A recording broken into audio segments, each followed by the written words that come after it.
So this is the psychology of human action. So we're using the approach of Austrian Economics of focusing on the individual and using logic and logically building from basic premises. The whole body of economic thought explains all of our economy. So this is, and Ludwig von Mises said that that praxeology is the study of human action, of which economics is its most highly developed part. So now this is proposing to develop the psychology of human action using the same sort of logic as Ludwig von Mises and the Austrians, in that we're just going to make a few basic statements. They're not as certain as the ones in economics. They're not apodictic, as they say in philosophy, but they're so reasonable and so few, you can really build a lot of interesting insights up from just these few assumptions.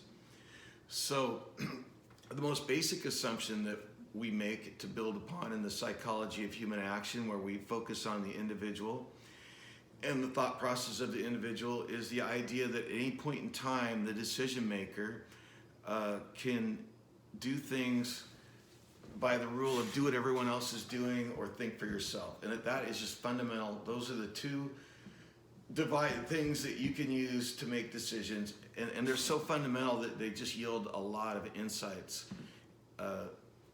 into the psychology of human action. So rather than in regular psychology, where they kind of ape the scientific method and try to apply it to psychology, we're using the Austrian method, which is logic built from basic propositions and utilizing the fact that we are what is being studied. So maybe experimentation is just not appropriate or necessary. So that most basic assumption yields a lot of insights. At any given time, a human being has two good survival strategy methods of making decisions. One is logic and building off observation and utilizing logic to make the best decision. The other one is to do what everyone else is doing. And it's so fundamental and so interesting. So the other fundamental assumptions we can make about psychology that we're going to build from and develop conclusions are explanations for phenomena that we observe. The biggest thing is the idea of social status is fundamental to every decision a human being makes, or probably any animal. Social status and belonging in the group are absolutely fundamental concerns for human beings. So at every point of decision making, they're going to assess, does this help me to belong in the group? Does this improve my status or hurt my status? Or is it status neutral, which is what I assume most things would be.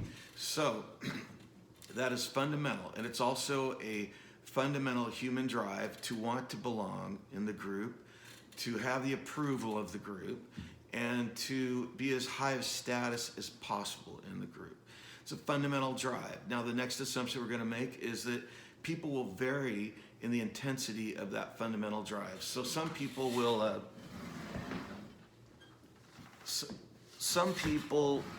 have a really strong drive for status, and some people will have a weak drive for status. Some people will have a strong drive for status, but maybe they, for religious reasons, don't act on it. But anyhow, it varies among people.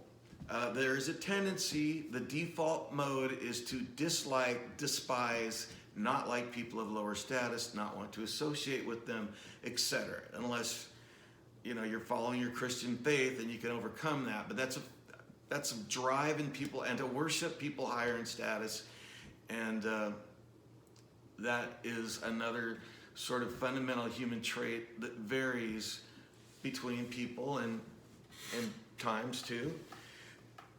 And then just to wrap up that small set of ideas is the idea that these traits, your character traits, are generally inherited. Most of your personality comes out of the box from IQ studies and all kinds of twin studies. The scientific community is concluding that you are the way you are because of your genes, not because of your environment. So whether someone strongly seeks status increases and is extremely aggressive about it or not is probably something you're just born with. And then a corollary is that this is such a fundamental drive. Sometimes you will be addressing this drive for status and belonging without realizing it subconsciously, but it's so fundamental to everything that we do that it's just always being addressed one way or another.